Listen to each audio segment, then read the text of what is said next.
சங்கீதம் 118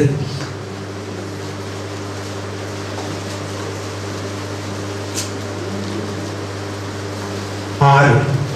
கர்த்தரின் பட்சத்தில் இருக்கிறார், நான் பயப்படேன், மனுஷன் எனக்கு என்ன செய்வான்? கர்த்தர் என் பட்சத்தில் இருக்கிறார், நான் பயப்படவே மாட்டேன், மனுஷன் எனக்கு என்ன செய்வான்? ஜெபம். என்ன இல்லாமல் உங்களால் ஒன்றும் செய்யக்கூடாது என்று சொன்னவரே, வானத்திலும் பூமியிலும் சகல அதிகாரமும் படைத்தவரே, உங்க பரிசுத்த நாமம் மகிமைப்படுவதாக. இந்த அருமையான காலை நேரத்திலும் என்னோடும் எங்களோடும் பேசும். அடிமையின் நாவை உங்க ஆளுகைக்குள்ளே கொண்டு வருகிறேன். பிதாவின் ஆவியானவரே, நீர் ஆளுகை செய்து நீர் பேசும்படியாக அடிமை செபிக்கிறேன். உங்க கிருபை எங்களோடு இருக்கட்டும். ஆசீர்வதியும் இயேசுவின் நாமத்தில் பிதாவே, ஆமென். வாசிங்க. கர்த்தரின் பட்சத்தில் இருக்கிறார், நான் பயப்படேன், மனுஷன் எனக்கு என்ன செய்வான்? ஸ்தோத்திரம். யாத்திராகமம் எழுதினவர்களை இந்த வாரத்தில் அல்ல, அடுத்த வாரத்தில் முதல் ஆராதனையிலே கலந்து கொள்ள சொன்னேன். இந்த வாரத்தில் அல்ல, அடுத்த வாரத்தில் நான் கலந்து கொள்ள சொன்னேன். காரணம், அடுத்த வாரம் தான் உங்களுக்கு பரிசுகள் கொடுக்கப்படும். யார் யாருக்கு என்ன பரிசு என்பது அது சர்ப்ரைஸாக இருக்கும். இப்பயே சொல்லிட்டா அது போர் அடித்துவிடும். ஆகையினால் அடுத்த வாரம் நடக்கிற ஆராதனையிலே எல்லாரும் நீங்க கலந்துக்கிடுவீங்க. அப்பொழுது உங்களுக்கு பரிசுகள் வழங்கப்படும். வாசிங்க. கர்த்தரின் பட்சத்தில் இருக்கிறார், கர்த்தர் என் பட்சத்தில் இருக்கிறார், நான் பயப்படேன், நான் பயப்பட மாட்டேன், மனுஷன் எனக்கு என்ன செய்வான்? மனுஷனால் எனக்கு என்ன செய்ய முடியும்? ஆமென். மனுஷன் எனக்கு என்ன செய்வான்னா, மனுஷனால என்னதான் செஞ்சிட முடியும்? அல்லேலூயா, ஆமென். சொல்லுங்க பாப்போம். கர்த்தரின் பட்சத்தில் இருக்கிறார், நான் பயப்பட மாட்டேன். Psalm 118 verse 6. அதுல நீங்க என்ன சொல்லப்பட்டிருக்கிறது? திரும்ப இன்னொரு சொல்லுங்க பாப்பா. சொல்ற நேரமே ஒரு பூஸ்ட் ஆகும் பாருங்க. கர்த்தரின் பட்சத்தில் இருக்கிறார், நான் பயப்படவே மாட்டேன், மனுஷனால என்ன செஞ்சிட முடியும்? ஆமென். அல்லேலூயா. மனுஷனால என்ன செஞ்சிட முடியும்? அதை செஞ்சிருவேன், இதை செஞ்சிருவேன்னு சொல்லுவான். அவனால என்ன செஞ்சிட முடியும்? ஒன்னும் செய்ய முடியாது. அல்லேலூயா, ஆமென். அப்படிதானுங்க. மனுஷனால என்ன செய்ய முடியும்? இதே தாவீது சங்கீதம் 23 சொல்றாரு, நான் மரண இருளின் பள்ளத்தாக்கிலே நடந்தாலும் பொல்லாப்புக்கு பயப்பட மாட்டேன். தேவரே, நீர் என் கூட இருக்கிறீர், நீர் என்னோடு கூட இருக்கிற அப்படினால பொல்லாப்புக்கு பயப்பட மாட்டேன். இங்க சொல்லுகிறாரு, கர்த்தரின் பட்சத்தில் இருக்கிறார், நான் பயப்பட மாட்டேன்.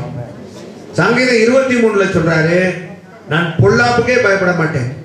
மரண இருளிலே நான் நடக்க வேண்டிய நிலைமைகள் வந்தாலும் நான் பொல்லாப்புக்கு பயப்பட மாட்டேன்.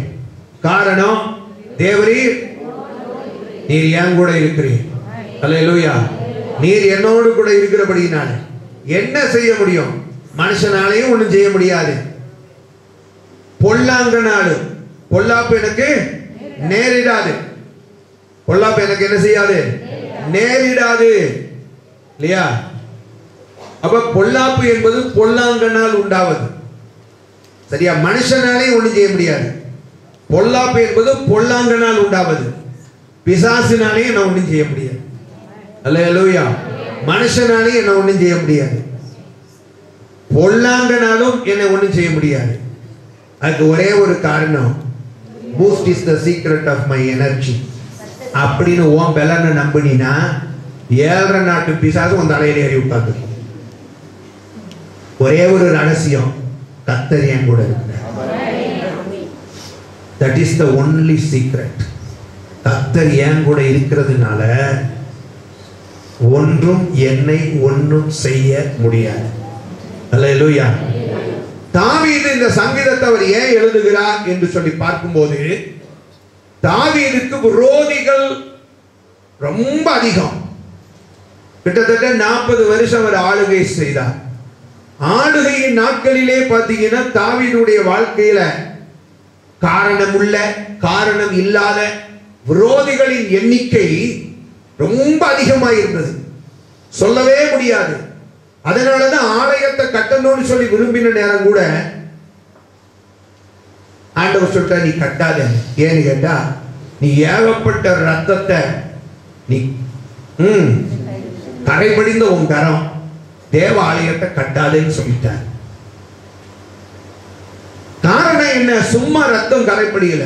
அந்த நாட்களில் இருந்து, எந்த நாட்களில் இருந்து? ஆடுகளை மேய்த்துக் கொண்டிருந்த நாட்களில் இருந்து அவனுக்கு விரோதிகள் அதிகம். சரியா? அவனுக்கு விரோதிகள் ரொம்ப அதிகம். ஆடுகளை அவன் பாட்டில் மேய்ச்சிக்கிட்டு இருப்பான். ஒரு பக்கம் சிங்கம், ஒரு பக்கம் கரடி. விரோதிகள் சிங்கத்தின் ரூபத்திலே கரடியின் ரூபத்திலே. அன்னைக்கு ஆரம்பிச்சான் பாருங்க வாயை கிழிக்கிறதுக்கு. சொந்த பலத்தினாலே அல்ல, கர்த்தர் அவனோடு கூட இருந்ததுனால வாயெல்லாம் கிழிச்சு அன்னைக்கு ரத்தம் கரம் கையில பட ஆரம்பிச்சது. சரியா? அன்றைக்கு ஆரம்பித்தது. அதற்கு பிறகு பாருங்க அவனுக்கு விரோதிகள் வேற எங்கும் இல்ல, வீட்டுக்குள்ளேயே இருந்தாங்க. வீட்டுக்குள்ளேயே விரோதிகள் இருந்தாங்க. எப்படி விரோதிகள் இருந்தாங்க? அபிஷேகம் பண்ணுவதற்கு சாமுவேல் தீர்க்கதரிசி வருகிறார். உன் வீட்டுல ஒருத்தன் அபிஷேகம் பண்ணணும் அப்படின்னு சொல்லி வந்திருக்கும் போது அவன் வீட்டுல உள்ளவங்களே தாவீதுக்கு விரோதி. தாவீதுங்கிற ஒருத்தன் இருக்கிறதையும் வெளியில சொல்லல, ஆண்டவரே தான் அவனுக்கு காண்பித்தார். வீட்டுக்குள்ள விரோதி. சரி, அபிஷேகம் பண்ணப்பட்டுட்டா ராஜாவாகிட்டான். ராஜாவாக அபிஷேகம் பண்ணப்படுறான், அங்கேயும் விரோதி. அதற்கு முன்பாக பார்க்கும்போது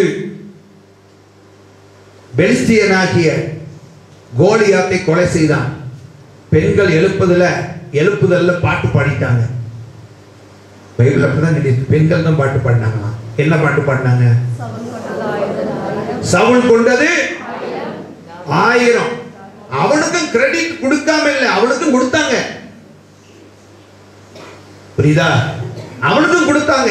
சவுல் கொண்டது 1000, தாவீது கொண்டது 10,000 அப்படின்ட்டாங்க. அன்னைக்கு பிடிச்சது அவனுக்கு பிரச்சனை. சவுளுடைய எதிர்ப்பு இல்லையா? எங்க பாருங்க, தாவீதுடைய வாழ்க்கையில விரோதிகள் அதிகமாய் பெருகி இருந்ததை நாம் வேதத்தில் அறிந்து கொள்ள முடியும். ஆனா எந்த இடத்திலையுமே சவுல் அதாவது தாவீது, மன்னிக்கவும், தாவீது தனக்கு விரோதிகளாக யாரையும் நினைத்ததில்லை. தனக்கு விரோதிகளாக தாவீது யாரையுமே நினைத்ததில்லை. ஆனால் தாவீதைத்தான் எல்லாரும் விரோதிகளாக நினைத்தார்கள். தாவீதை தான் எல்லாரும் என்ன செய்தார்கள்? விரோதிகளாக நினைத்தார்கள். பரிசுத்தவான்களுடைய நிலைமைகள் அதுதான். யோசேப்பு தன் குடும்பத்திலே யாரையும் விரோதிகளாக நினைக்கவில்லை.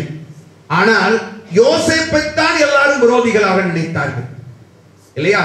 போத்திபாரின் மனைவி முதல் கொண்டு ஒருவரையும் யோசேப்பு விரோதியாக நினைக்கவில்லை. ஆனால் யோசேப்பை தான் போத்திபாரின் மனைவி முதல் கொண்டு எல்லாரும் பாவத்துக்கு ஒத்துக்கொள்ளாத நிலைமையில எல்லாரும் அவனை விரோதிகளாக என்ன செய்தார்கள்? நினைத்தார்கள். ஒரு சூழ்நிலையில போய் அப்பா அம்மா கிட்ட தான் கண்ட சொப்பனத்தை சொல்றான். அப்பா அம்மா கூட இவனை விரோதியை நினைக்க வேண்டிய நிலைமை வந்துருச்சு. யார? ஆமாங்க, நல்லா புரிஞ்சுக்கிடுங்க. காரணம், கர்த்தர் எவனோடு கூட இருக்கிறாரோ, பொதுவாக அப்படிப்பட்டவர்கள் கர்த்தரோடு இருப்பவர்களும் கர்த்தர் எவர்களோடு இருக்கிறார்களோ அவர்களுக்கும் அவர்களையும் விரோதிகளாக எண்ணுகிறவர்கள் அதிகமாக இருப்பார்கள். சிலர் சொல்றாங்க, ஏன் காரணம் இல்லாம என்ன பகைக்கிறாங்க? நான் அக்கடான் இருக்கேன், ஆண்டவரே இருக்கிறேன், ஆண்டவரே இருக்கிறதுனாலதான் உனக்கு நிறைய விரோதிகள் உண்டு. ஆமே, சொல்றது புரியுதா? உனக்கு விரோதிகள் வருவதற்கு காரணமே அக்கடான்னு ஆண்டவரே இருக்கல்ல, அதான் காரணம். புரியுதா? எதிலையுமே கலந்துக்க மாட்டோம். நம்ம வேலை உண்டு, நம்ம உண்டு, ஆண்டவர் போதும்னு சொல்லி கடவுளுக்கு பயந்து ஆண்டவருக்கு பயந்து இருப்போம். நமக்கு பாத்தீங்கன்னா காரணமே இருக்காது, விரோதங்கள் பெருகி வரும். காரணமே இருக்காது, விரோதங்கள் என்ன செய்யும்? பெருகி வரும். ஆனால் தாவீது ஒருவரையும் நன்றாக கவனிக்கணும். சீமேயு தாவீதை கேவலமாய் தூற்றுகிறார். அப்பொழுது தாவீதோடு கூட இருக்கிறவர்கள் சொல்லுகிறார்கள், அவன் ஒரு செத்த நாய், அவன் செத்த நாயை போல் இருந்து கொண்டு அபிஷேகம் பண்ணப்பட்ட எங்கள் ராஜாவை அவன் தூற்றுவதா? ராஜாவே நீ சொல்லு, ஒரு வார்த்தையை சொல்லுனா. இல்லை இல்லை, அவனும் எனக்கு எதிரி கிடையாது, அவன் கர்த்தர் அனுமதித்தது இதெல்லாம். ஹல்லேலூயா. நமக்கு விரோதமாய் வருகிற அத்தனை விரோதங்களும் கர்த்தர் அனுமதித்தது என்பதை மறந்து போகக்கூடாது. ஆமென். எந்த விரோதங்களாக இருந்தாலும், நமக்கு விரோதிகள் பெருகினாலும் ஒரு ரகசியத்தை அறிந்து கொள்ளுங்கள், கர்த்தர் அனுமதிக்காமல் நமக்கு விரோதமாய் ஒரு விரோதிகளும் எழும்ப முடியாது. ஹல்லேலூயா, ஸ்தோத்திரம். எல்லாரும் கர்த்தரால் அனுமதிக்கப்பட்ட விரோதிகளே. ஆமென். ஹல்லேலூயா. எல்லாம் கர்த்தராலே அனுமதிக்கப்பட்டவைகள். ஆகையினாலே தாவீதுக்கு என்று விரோதிகள் யாரும் இல்லை. ஆனால் தாவீதை விரோதிகளாக நினைக்கிறவர்கள் அநேக பேர் இருந்தார்கள். உங்களுக்கு எத்தனை பேர் விரோதிகள் இருக்கிறாங்க? எனக்கு விரோதிகள் உண்டு அப்படின்னு சொல்றவங்க எல்லாம் கை வைத்துங்க. நடிக்க கூடாது, என்ன இல்லாத மாதிரி நடிக்க கூடாது. எனக்கு விரோதிகள் உண்டியா அப்படின்னு சொல்றவங்கள நல்ல கை வைத்துங்க. உண்டா? இன்னையிலிருந்து அதை மாத்திக்கிடுங்க. அவன் உங்களை விரோதிக்கலாம், நீங்க அவர்களை விரோதிகளாக எண்ண முடியாது. ஆமென். ஒருவேளை அவன் உங்களுக்கு விரோதமாய் எந்த காரியத்தை செய்தாலும், தாவீதினுடைய அபிஷேகம் உங்களுக்குள்ளே இந்த காலை வேளையில இறங்குவதாக. நீங்கள் சொல்லுங்க ஒரு வார்த்தை, தேவன் அனுமதித்தது. ஆமென். தேவன் அனுமதித்தது. ஆனால் தாவீது சிலரை பகைக்க வேண்டிய நிலைமைகள் ஏற்பட்டது. நீங்கள் வாசித்து பாருங்கள். தாவீதுக்கு என்று விரோதிகள் இல்லை, தாவீதுக்கு என்று விரோதிகள் இல்லை. ஆனால் தாவீது யாரை விரோதித்தான் அதை நம்ம தெரிஞ்சிருக்கணும். தாவீதுக்கென்று தனிப்பட்ட முறையிலே விரோதிகள் இல்லை. ஆனால் தாவீது சிலரை விரோதித்தான். யாரை விரோதித்தான்? அவனே சொல்றான். நல்லா கவனிங்க. சங்கீதம் 132 139 Psalm 139 21 22 verses 21 and 22. கர்த்தாவே கர்த்தாவே உம்மை பகைக்கிறவர்களை நான் பகையாமலும் உமக்கு விரோதமாய் எழும்புகிறவர்களை அருவருக்காமலும் இருப்பேனோ. முழு பகையாய் நான் அவர்களை முழு பகையாய் நான் பகைக்கிறேன். அவர்களை எனக்கு பகைஞராக எண்ணுகிறேன். அவர்களைத்தான் எனக்கு பகைஞராக எண்ணுகிறேன். ஆண்டவரே, நானும் சிலரை முழு பகையாய் நான் பகைக்கிறேன். அவர்களை நான் எனக்கு விரோதிகளாக எண்ணுகிறேன். யாரை நான் பகைக்கிறேன், யாரை நான் விரோதிகளாய் எண்ணுகிறேன் என்றால் அந்த வசனத்தை சொல்லுகிறார். யாரை? கர்த்தாவே உம்மை பகைக்கிறவர்களை நான் பகைக்கிறேன். விரோதமாய் எழும்புகிறவர்களை அருவருக்காமலும் இருப்பேனோ. நான் எப்படி ஆண்டவரே இருக்க முடியும்? உம்மை ஒருவன் பகைக்கிறான் என்றால் அவனை நான் எப்படி ஆண்டவரை எனக்கு ஃப்ரெண்டா வச்சுக்க முடியும்? நல்லா கவனிக்கணும். உம்மை ஒருவன் பகைக்கிறான் என்றால் அவனை நான் எப்படி எனக்கு ஃப்ரெண்டா வச்சுக்கிட முடியும்? உண்மை ஒருவன் விரோதிக்கிறான் என்றால் வாசிங்க. உமக்கு விரோதமாய் எழும்புகிறவர்களை அருவருக்காமலும் இருப்பேனோ. நான் அவர்களை முழு பகையாய் பகைக்கிறேன். ஆமென். அவர் அங்க சொல்றாரு, நான் யாரை பகைக்கிறேன்? ஆண்டவரே, உம்மை விரோதிக்கிறவர்கள் யாரோ, உம்மை பகைக்கிறவர்கள் யாரோ, நான் அவர்களை முழு பகையாய் பகைக்கிறேன். நான் அவர்களை எப்படி பகைக்கிறேன்? முழு பகையாய் நான் பகைக்கிறேன். அப்ப தாவீதுக்கும் விரோதிகள் இருந்தார்கள். தாவீதும் சிலரை பகைத்தான். தாவீதும் சிலரை என்ன செய்தான்? பகைத்தான். யாரை பகைத்தான்? ஆண்டவரே, உம்மை விரோதிக்கிறவர்களை, உம்மை பகைக்கிறவர்களை நானும் பகைக்கிறேன். ஹல்லேலூயா. அவங்களோட எனக்கு ஃபெலோஷிப்பும் கிடையாது, அவர்களோட எனக்கு ஃப்ரெண்ட்ஷிப்பும் கிடையாது. அவர்களை நான் எப்படி ஆண்டவரே நான் நேசிக்க முடியும்? ஆமென். வசனத்தோடு ஒத்து போகாதவர்களை யாரு கர்த்தருக்கு விரோதிகள்? கர்த்தருடைய வசனத்தை ஏற்றுக்கொள்ளாதவர்கள், கர்த்தருடைய வசனத்தின்படி நடக்காதவர்கள், இன்னும் சொல்ல போனா மாறுபாடுள்ள சந்ததிகள். மாறுபாடுள்ள சந்ததிகள். மாறுபாடுள்ள சந்ததிகளை குறித்து ஆண்டவரே சொல்லும்போது சொல்லுகிறார், மாறுபாடுள்ள சந்ததியை விட்டு விலகி உன்னை ரட்சித்துக் கொள். உனக்கு எப்ப ரட்சிப்பு வரும்? வரப்போகிற அழிவில் இருந்து உனக்கு எப்பொழுது பாதுகாப்பு வரும்? மாறுபாடுள்ள சந்ததியை விட்டு நீ விலகணும். சரியா?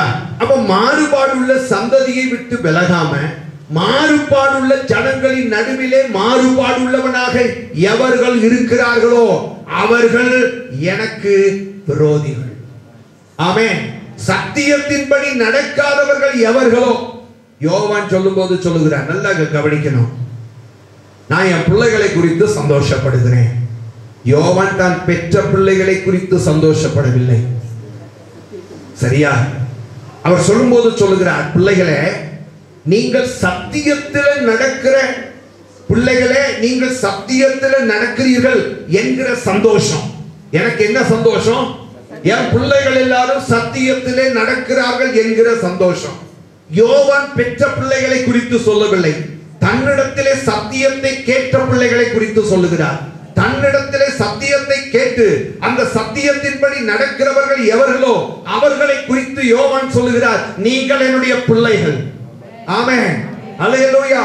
நீங்கள் ஆசீர்வதிக்கப்பட்டிருப்பதை குறித்து நான் சந்தோஷப்படவில்லை, நீங்கள் மேன்மை அடைந்திருப்பதை குறித்து நான் சந்தோஷப்படவில்லை. எனக்கு இருக்கிற ஒரே ஒரு சந்தோஷம், என்னிடத்திலே சத்தியம் கேட்ட பிள்ளைகள் நீங்கள் தேவனுடைய வசனத்தின்படியே நடக்கிறதை எண்ணி நான் கர்த்தரை துதிக்கிறேன். ஆமென். ஹல்லேலூயா. அப்படியானால் யார் பிள்ளைகள், யார் விரோதிகள்? சத்தியத்தை கேட்டு அதன்படி நடக்கிறவர்கள் பிள்ளைகள். சத்தியத்தை கேட்டு கேட்டு கேட்டு கேட்டு இன்னும் கேட்டு இன்னும் கேட்பேன் அப்படின்னு சொல்லி சத்தியத்துக்கு மேல சத்தியத்தை கேட்டு கேட்டு கேட்டு அதை கை கொள்ளாதவர்கள் கர்த்தருக்கு விரோதிகள்.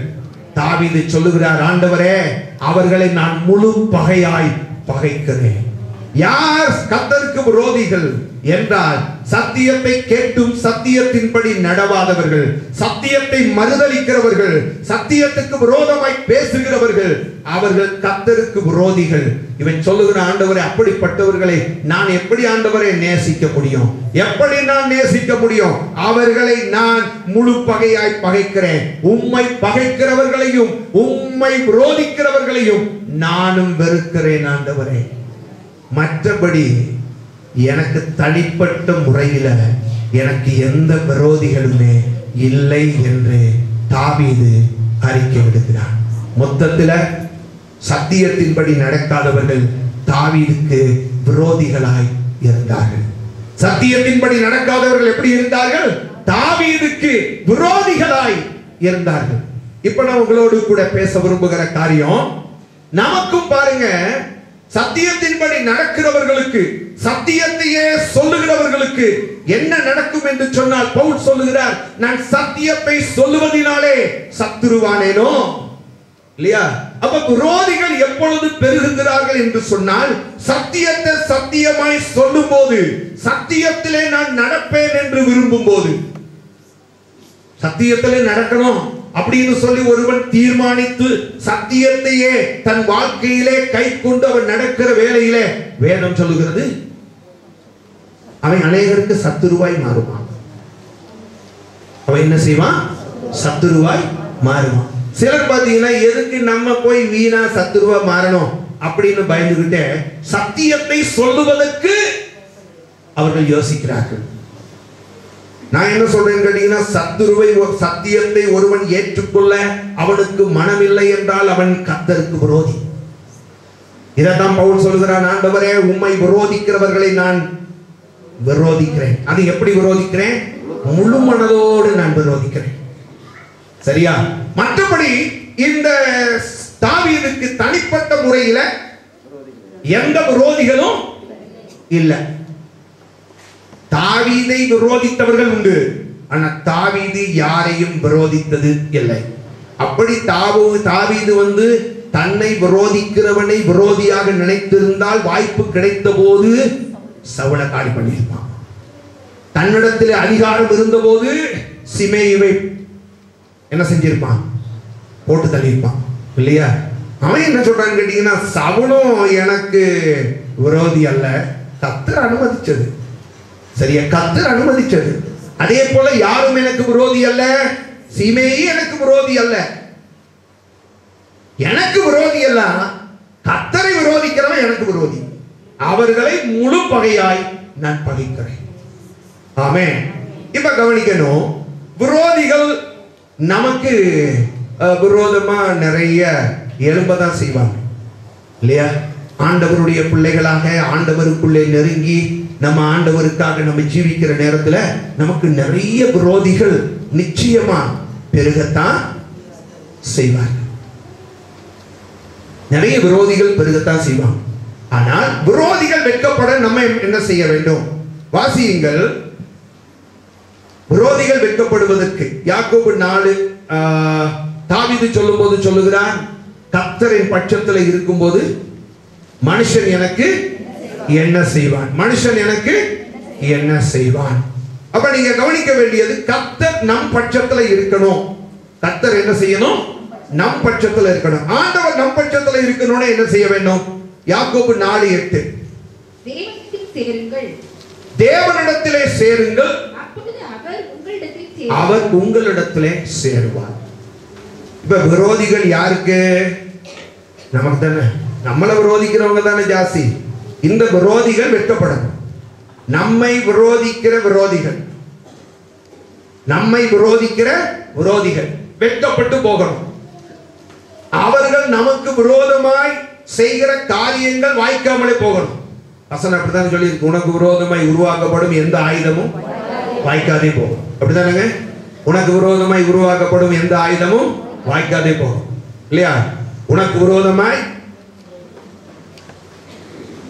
ஒரு வழியாய் வருவார்கள் இல்லையா? அப்ப நமக்கு விரோதமா விரோதமா விரோதமான்னு வேதத்துல நிறைய சொல்லி இருக்கு. ஆனால் இந்த விரோதிகளுக்கு நடுவில் நீங்களும் நானும் தோல்வி அடையாம ஜெயிக்கணும்னு சொன்னா பலத்தினாலும் அல்ல, பராக்கிரமத்தினாலும் அல்ல, கர்த்தர் நம்மோடு இருக்கணும். யார் நம்மோடு கூட இருக்கணும்? ஆண்டவர் நம்மோடு கூட இருக்கணும். ஆண்டவர் நம்மோடு கூட இருக்கணும்னா பாட்டு பாடணும். வாரும் தூய ஆவியே, அப்படி பாட்டு பாடினா வந்துருவார. சொல்லுங்க, கர்த்தர் நம்ம பக்கத்துல இருக்கணும்னா இங்க சொல்லியிருக்கு, நீங்கள் அவரிடத்திலே சேர்ந்தால் அவர் உங்களிடத்திலே சேர்ந்தார். நம்முடைய உதவி அவருக்கு தேவையில்லை. விரோதிகள் தோல்வி அடைய, விரோதிகள் நடுவிலே நீங்களும் நானும் கம்பீரமாயிருக்க, சத்துருக்களுக்கு முன்பாக நமக்கு ஒரு பந்தியை ஆயத்தப்படுத்த, புரியுதா? கர்த்தருடைய ஒத்தாசை தான் நமக்கு தேவை. ஆமென். சங்கீதம் 23 அப்படிதான் சொல்லி இருக்கு இல்லையா? சத்துருக்களுக்கு முன்பாக எனக்கு ஒரு பந்தியை ஆயத்தப்படுத்தி. அப்ப ஆயத்தப்படுத்துறது யாரு? அவர்தான். அப்ப அவருடைய ஒத்தாசை இருந்தாதான் விரோதிகளின் நடுவிலே நீங்களும் நானும் ஜெயத்தோட இருக்க முடியும். ஆமென். சத்துருக்களுக்கு முன்பாக நமக்கு ஒரு பந்தியை கர்த்தர் ஆயத்தப்படுத்துவார். அப்ப கர்த்தர் ஆயத்தப்படுத்தணும்னா கர்த்தர் நம்மோட இருக்கணும். கர்த்தர் நம்மோட இருக்கணும்னா நாம் அவரிடத்திலே சேர வேண்டும். ஆமென். நாம் அவரிடத்திலே சேர்ந்தால் அவர் நம்மோடு சேர்வார். நாம் அவரிடத்திலே நெருங்கினால் அவர் நம்மிடத்திலே நெருங்குவார். அப்படி நெருங்கும் போது, கர்த்தர் நம் பட்சத்தில் இருக்கும் போது பலர் பலவிதமாய் சவால் விடலாம். இல்லையா? பொல்லாங்கன் பல விதத்திலே நமக்கு விரோதமாய் எழுப்பி வரலாம். ஒரே வார்த்தை சொல்லலாம், என்னன்னு கேட்டா, பிசாசே, மனுஷனே, என்னை விரோதியாய் நினைப்பவனே, கர்த்தர் என் பட்சத்தில் இருக்கிறாரு, உன்னாலே என்னை என்ன செய்ய முடியும்? ஆமென். உன்னாலே எனக்கு என்ன செய்ய முடியும்? ஒன்னும் செய்ய முடியாது. என்ன ஒண்ணுமே உன்னால செய்ய முடியாது. காரணம், நான் ஒரு பலவானின், ஒரு பலமுள்ள, ஒரு ராஜாவின் ஒத்தாசையோடு கூட நான் இருக்கிறேன். ஆமென். அமெரிக்காவை நம்புறவே பாருங்களேன், அடுத்த நாடுகள் எல்லாம் வம்பு பண்றான். அப்படிதானுங்க? உனக்கு என்ன ஒரே ஒரு தைரியம்? நீ மட்டும் என்ன தொட்டேன்னு வச்சுக்கோ, பெரிய அண்ணன் வந்துடுவாரு. ஆமா, நாங்க அப்படி ஒரு அக்ரிமெண்ட் போட்டு வச்சிருக்கிறோம். குவைத் ஒரு சுண்டக்கா நாடு, அப்படிதானுங்க? அது பக்கத்துல இருக்கிற ஈராக் எல்லாம் ஒரு நாள்ல குவைத்தை போய் பிடிச்சது. குவைத்தை போய் அப்படியே கேப்சர் பண்ணிட்டாங்க. ஆனாலும் கூட இன்னைக்கும் சொல்றேன், அந்த குவைத் நாடு பாருங்க ஒரு தைரியமா தான் இருக்கு. அது என்ன, அதுக்குரிய தைரியம் முழுவதும் என்னன்னு கேட்டா, என்ன தொட்டா பெரிய அண்ணன் வந்துடுவாரு. யார் அவரு? ஆமா, தென் கொரியா பாருங்க, வட கொரியா கிட்ட இன்னைக்கு சவால் விட்டுக்கிட்டு இருக்கு. அடிச்சு பாரு, அடிப்பேங்கிறால அடிச்சு பாரு, முடிஞ்சா செய்ய அப்படிங்குது. எந்த தைரியத்துல? அமெரிக்கா கூட இருக்கு. அமெரிக்காவை நம்பின தென் கொரியாவும் அமெரிக்காவை நம்புகிற குவைத் நாடும் அவ்வளவு தைரியமா இருக்கிற நேரம், கர்த்தரை நம்புகிறவனோ எவ்வளவு தைரியமா இருக்கணும். ஹல்லேலூயா. கர்த்தரை நம்புகிறவன் எவ்வளவு தைரியமா இருக்கணும். கர்த்தரின் பட்சத்தில் இருக்கிறார். இந்த மனுஷனால் எனக்கு என்ன செய்ய முடியும்? ஒன்னும் செய்ய முடியாது. நீ விரும்பாத ஒண்ணு உன் சரீரத்துல எதுன்னு கேட்டீங்கன்னா வெல்ல முடியும். அதனால எல்லாரும் டை அடிக்கிறோம். என்ன தவிர நான் டை அடிக்கலப்பா, விட்டுருங்க. ஏன் நீங்க எல்லாம் போட்டு இப்படி பாலிஷ் பண்ணிக்கிட்டீங்க? சொல்லுங்க பார்ப்போம். நீங்க அதை விரும்பல. விரும்புறீங்களா? விரும்பல. ஒரு காரியத்தை புரிஞ்சுக்கிடுங்க, நீ விரும்பாத வெல்ல முடிய கூட உன் விரோதியால பிடிக்க எடுக்க முடியாது. கர்த்தர் உன் கூட இருக்கிறங்க. ஹல்லேலூயா. ஆமென். அதை கூட உன் தலையிலிருந்து பிடுங்கி எடுக்க முடியாது, கர்த்தர் உன் பட்சத்தில் இருக்கும்போது. ஆமென். தாவீது அனுபவத்தோட சொல்லுகிறார், எனக்கு விரோதியே கிடையாது. நான் விரோதிக்கிறது கர்த்தரை எவன் விரோதிக்கிறான் அவன் தான் என் விரோதி. ஆமென். அப்படிப்பட்டவன் எனக்கு விரோதமாய் வந்தாலும் கர்த்தர் என் பட்சத்தில் இருக்கிறாரு, ஒருவனும் என்னை ஒன்றும் செய்ய முடியாது. இப்ப கவனிங்க, நான் இப்ப உங்களோடு கூட விரோதம்னே பேசிக்கிட்டு இருக்கேன். தேவ பிள்ளைகளுக்கு எவைகள் யார் விரோதம்? ஒரு 3 காரியத்தை சுருக்கம் சொல்லி நான் முடிக்க விரும்புகிறேன்.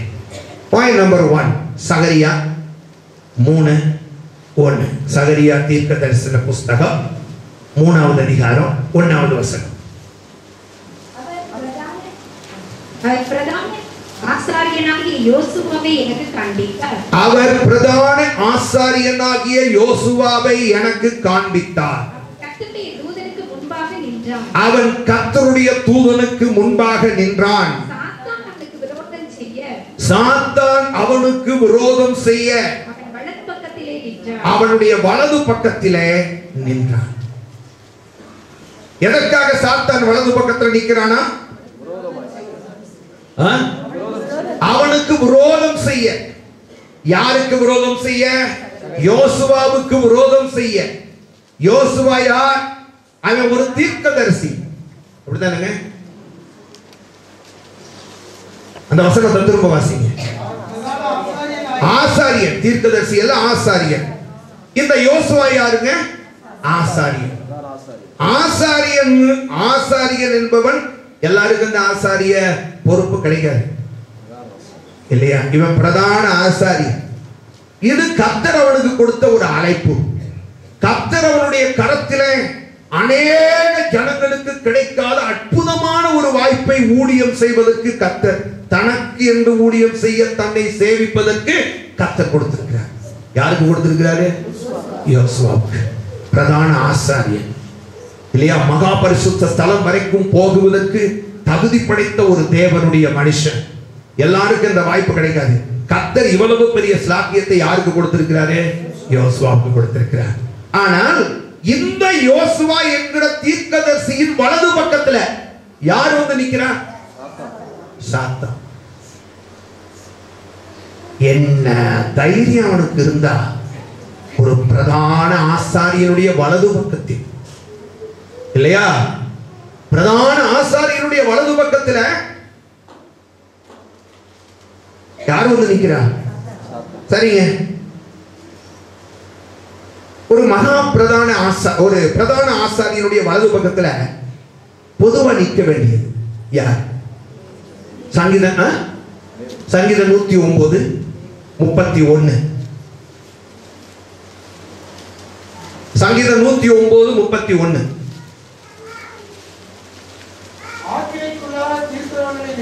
ஆக்கினைக்கு உள்ளாக தீர்க்கிறவர்களில் நின்று. அப்ப ஆசாரியனை கூட ஆக்கினைக்குள்ளாக தீர்க்கும்படிக்கு ஒரு கூட்டம் இருக்கு. அப்படிதானங்க? எப்படா ஆக்கினைக்குள்ளாக தீர்க்கலாம் என்று காத்திருக்கிற ஒரு கூட்டம் இருக்கு. யார் ஆசாரியனுங்கிறத நம்ம பிறகு பார்ப்போம். சரியா? அப்ப ஆசாரியனை கூட ஆக்கினைக்குள்ளாக தீர்ப்பதற்கு ஒரு கூட்டம் இருக்கு. அந்த ஆக்கினையிலிருந்து ஆசாரியனை விடுவிப்பதற்கும் ஒரு தேவன் இருக்கிறார். அல்லேலூயா. அப்படிதானங்க? அப்ப ஆசாரியன் யார்? அந்த ஆசாரியன் பேதுரு தெளிவா சொல்லி இருக்கிறாரு. அந்தகாரத்தில் இருந்து ஆச்சரியமான ஒளியினிடத்துக்கு வரவழைக்கப்பட்டவர்கள் யார் என்றால், புதிய ஏற்பாட்டு காலத்தில் நீங்களும் நானும் தான் ஆசாரியர்கள். அல்லேலூயா. ஆசாரியர்கள் யாருங்க? புதிய ஏற்பாட்டு காலத்துல யாரு? அந்தகாரத்தில் இருந்து என்னைக்கு நம்ம ஆச்சரியமான ஒளியினிடத்துக்கு வந்தோமோ, ஆசாரியனுக்கு பிரத்யேகமான வஸ்திரங்களை எல்லாம் அன்றைக்கு ஆண்டவர் கொடுத்தது போல உங்களுக்கும் எனக்கும் கர்த்தர் ரட்சிப்பின் வஸ்திரத்தையும் நீதியின் சால்வையும் கொடுத்துட்டாரு. நீங்களும் நானும் யார் தெரியுமா? யாரெல்லாம் அந்தகாரத்தில் இருந்து வெளியே வந்துட்டோமோ நாம் எல்லாரும் நிர்வாணிகள் கிடையாது. பழைய வஸ்திரங்களை எல்லாம் களைஞ்சு போட்டது உண்மை. ஆனால் கர்த்தர் புதிய ரட்சிப்பின் வஸ்திரத்தை, நீதியின் சால்வையை கர்த்தர் நமக்கு கொடுத்திருக்கிறார். சத்தமா வாயை திறந்து அல்லேலூயா, ஆமென். இல்லையா? கர்த்தர் நமக்கு. இயேசு எதுக்குங்க சிலுவையில நிர்வாணியா இருந்தாரு? ஒரு சின்ன ஒரு துண்டை மட்டும் அவர் இடுப்புல வச்சிருந்தான். அவர் சரீரத்துல இல்ல. ஏன்னு கேட்டா, நீங்களும் நானும் ஆசாரியர்களாக அழைக்கப்பட்ட பின்பு நீங்களும் நானும் பழைய வஸ்திரங்கள் எல்லாம் கலைக்கப்பட்டுருவோம். கலைக்கப்பட்ட பின்பு ஆசாரியன் நிர்வாணி இருந்திருப்பது. ஆகினால்தான் கர்த்தர் உங்களுக்கு எனக்கும் விலையேற பெற்ற ரட்சிப்பின் வஸ்திரத்தை கொடுப்பதற்காக தன்னை தானே நிர்வாணமாகுவதற்கு ஆண்டவர் அர்ப்பணித்தார். அப்ப தேவன் நம்முடைய கரத்துல பாருங்க, ஆசாரியனுக்கு அற்புதமான வஸ்திரங்களை, ஒருவனுக்கு இல்லாத வஸ்திரங்களை ஆசாரியன் உடுத்தி இருப்பது போல உலகத்திலே, ஏன் நம்ம குடும்பத்திலேயே சிலருக்கு கிடைக்காத வஸ்திரங்களை கர்த்தர் நமக்கு கொடுத்திருக்கிறார். நம்முடைய டாக்டர் மன்மோகன் சிங் அவர்களுக்கு, நம்முடைய பிரசிடென்ட் பிரணாப் முகர்ஜி அவர்களுக்கு கிடைக்காத வஸ்திரம். அவர் பாத்தீங்கன்னா கோமணம் கட்டுற மாதிரி கட்டி போவார், பாத்தீங்களா? ஆனா கர்த்தர் பாருங்க, நமக்கு இன்னைக்கு அலங்காரம் ரட்சிப்பின் வஸ்திரத்தை கர்த்தர் நமக்கு கொடுத்திருக்கிறார். அல்லேலூயா, ஸ்தோத்திரம். அப்படிப்பட்ட அழகான வஸ்திரத்தை போட்டுக்கொண்டு நிற்கிற ஆசாரியனாகிய யோசுவா, அவனுடைய வலது பக்கத்துல யார் நிக்கிறது? பிசாசு நிக்கிறான். நிக்க வேண்டியது யாரு? சங்கீதம் 109:31. அதை நீங்க வாசிச்சு பாத்தீங்கன்னு சொன்னா, ஆக்கினைக்குள்ளாக தீர்க்கிறவனை நின்று எளியவனுடைய ஆத்துமாவை ரட்சிக்கும்படி தேவன் அவனுடைய வலது பாரிசத்தில் நிற்பார். அப்ப வலது பாரிசத்திலே, நம்முடைய வலது பாரிசத்திலே நம்மை ஆக்கினைக்குள்ளாக தீர்ப்பதற்கு ஒருத்தர் இருக்கிறான். ஆனால் நம்மேல வைக்கப்படுகிற இந்த ஆக்கினையிலிருந்து நம்மை விடுவிப்பதற்காகவே நமது வலது பக்கத்திலே ஒருவர் இருக்கிறார். அல்லேலூயா. அப்ப நம்ம ஆசாரியனுடைய வலது பக்கத்தில் நிற்க வேண்டியது யாரு? கர்த்தர். ஆசாரியனுடைய வலது பக்கத்தில் நிற்க வேண்டியது யாரு? கர்த்தர். ஆனா இங்க நின்று விட்டு இருக்கிறது யாரு? ஆண்டவர் எங்க போனாரு? அந்த இடத்துல வந்து பாருங்க, பக்கம் வந்து நிக்கிறது யாரு? ஏன் ஆசாரியனின் வலது பக்கத்துல சாத்தான்? தேவன் இருக்க வேண்டிய இடத்துல சாத்தான் நிற்பதற்கு காரணம் என்ன? வாசிங்க சகரியா 3:3. என்ன வஸ்திரம் தரிச்சிருக்கணும்? ஆசாரியனுடைய வஸ்திரம் இப்ப எப்படி இருக்கு? ஆசாரியனுடைய வஸ்திரம் எப்படி இருக்கு? அழுக்கா இருக்கு. ஆசாரியனுக்கு பிரத்யேகமான வஸ்திரத்தை கர்த்தர் கொடுத்திருக்கிறார் இல்லையா? அந்த வஸ்திரத்தோடு ஆசாரியன் இருக்கும் போது அவனுடைய வலது பக்கத்திலே கர்த்தர் இருப்பார். ஆனால் கர்த்தர் இருக்க வேண்டிய இடத்திலே இப்பொழுது யார் இருக்கிறது? சாத்தான். அதற்கு காரணம் என்ன? ஆசாரியனுடைய வஸ்திரமாக்கிய அந்த வஸ்திரம் என்பது வாழ்க்கை. ஆமென். வஸ்திரம் என்பது என்னங்க? வாழ்க்கை. ஆசாரியனுடைய வாழ்க்கை அசுத்தமாய் இருந்தால் வலது பக்கத்தில தேவன் ஆக்கினையிலிருந்து நம்மை மீட்பதற்காக நிற்பதற்கு பதிலாக அந்த இடத்துல யார் இருப்பா தெரியுமா? சாத்தான் இருப்பான்.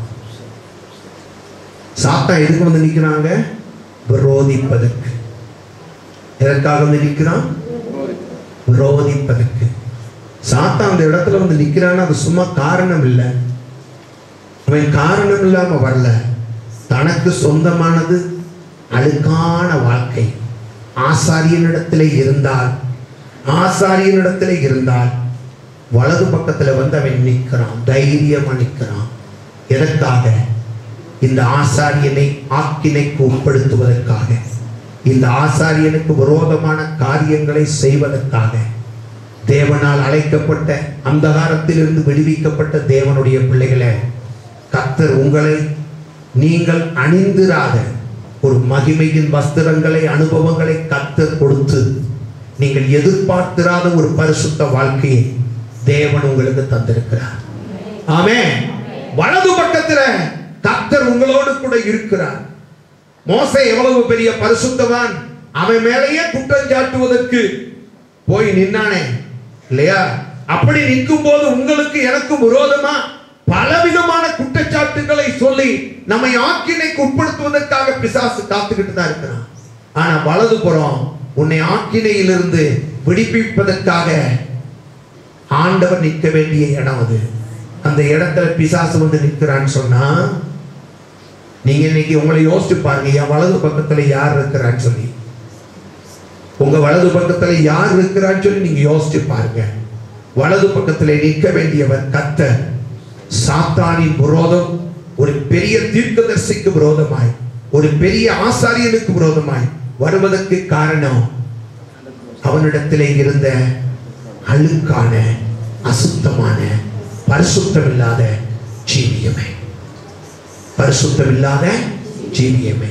இப்படிப்பட்ட ஒரு ஜீவியம் உங்க வாழ்க்கையில எந்த விதத்திலையும் இருந்தா சாத்தானுடைய விரோதம் உங்களுக்கு நிச்சயமா இருக்கத்தான் செய்யும். ஆசாரியனுடைய வஸ்திரம் எப்படி இருக்கு? கரைப்பட்டு இருக்கிறது. ஆசாரியன் ரொம்ப ஜாக்கிரதையா இருக்கணும், ரொம்ப ஜாக்கிரதையா இருக்கணும், ரொம்பவே ஜாக்கிரதையா இருக்கணும். ஆசாரியனுக்கு நிறைய வேலைகள் ஆசரிப்பு கூடாரத்திலே உண்டு, தேவனுடைய ஆலயத்திலே உண்டு. அவன் ரொம்ப ஜாக்கிரதையா இல்லைன்னு சொன்னா பல வேலைகளுக்கு மத்தியில அவனுடைய வஸ்திரம் கரைப்பட்டு போக வாய்ப்புகள் உண்டு. உங்க ஜீவியம் உலகத்துக்குள்ள போனாலே நல்லாதான் போறோம் இல்லையா? எப்பயுமே பேசாத ஒரு நண்பர் திடீரென்று நான் சர்ச்சுக்கு மேல வந்து நிற்கிறேன், எனக்கு என்னன்னு கேட்டீங்கன்னா யாரை குறிச்சு எதையும் பேச வேண்டாம், நமக்கு இருக்கிறது தேவையில்லாதது இல்லையா அப்படிங்கிற ஒரு எண்ணம்.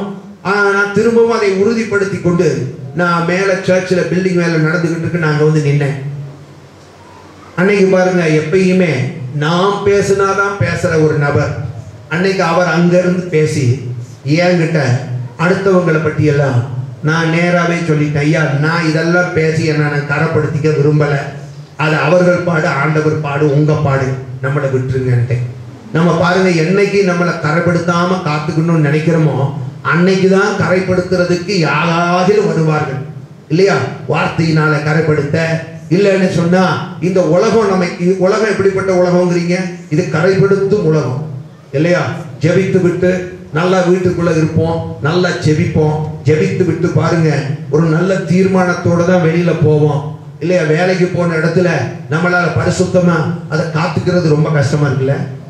ஏன்னு கேட்டா உலகமே எப்படிப்பட்ட உலகம்? கரைப்படுத்துகிற உலகம். ஆனால் கரைப்படுத்துகிற உலகத்திலும் தன்னை கரைப்படுத்தாமல் காத்து கொள்ளுகிறவன் எவனோ அவனோடு கர்த்தர் இருந்து அவனுக்கு விரோதமாய் எழும்புகிறவர்களை கர்த்தர் முறியடிப்பார். ஆமென். கரைப்படுத்துகிற உலகத்திலே தன்னை கரைப்படாமல் காத்துக் கொள்ளுகிறவன் எவனோ அவனோடு கர்த்தர் இருந்து அந்த கரைப்படாமல் தன்னை காத்துக்கொள்ள தீர்மானித்திருக்கிற விரும்புகிற மனிதன் எவனோ அவனுக்கு விரோதமாய் எத்தனை விரோதிகள் வந்தானோ அந்த விரோதிகளுக்கு விரோதமாய் கர்த்தர் யுத்தம் செய்வார். ஆமென்.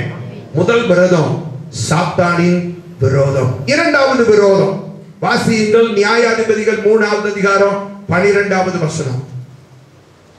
Book of Judges chapter 3 verse 12.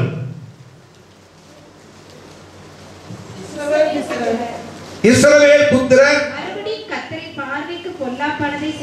மறுபடியும் கர்த்தரின் பார்வைக்கு பொல்லாப்பானதை செய்தார்கள்.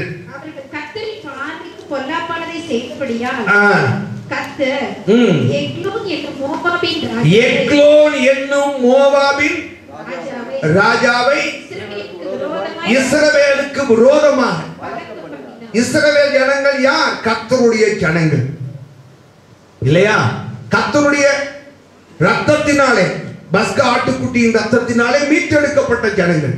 ஆனால் அந்த மீட்டெடுக்கப்பட்ட ஜனங்களுக்கு விரோதமாய் மோவாபிய ராஜாவாகிய எக்லோன் என்பவனை கர்த்தர்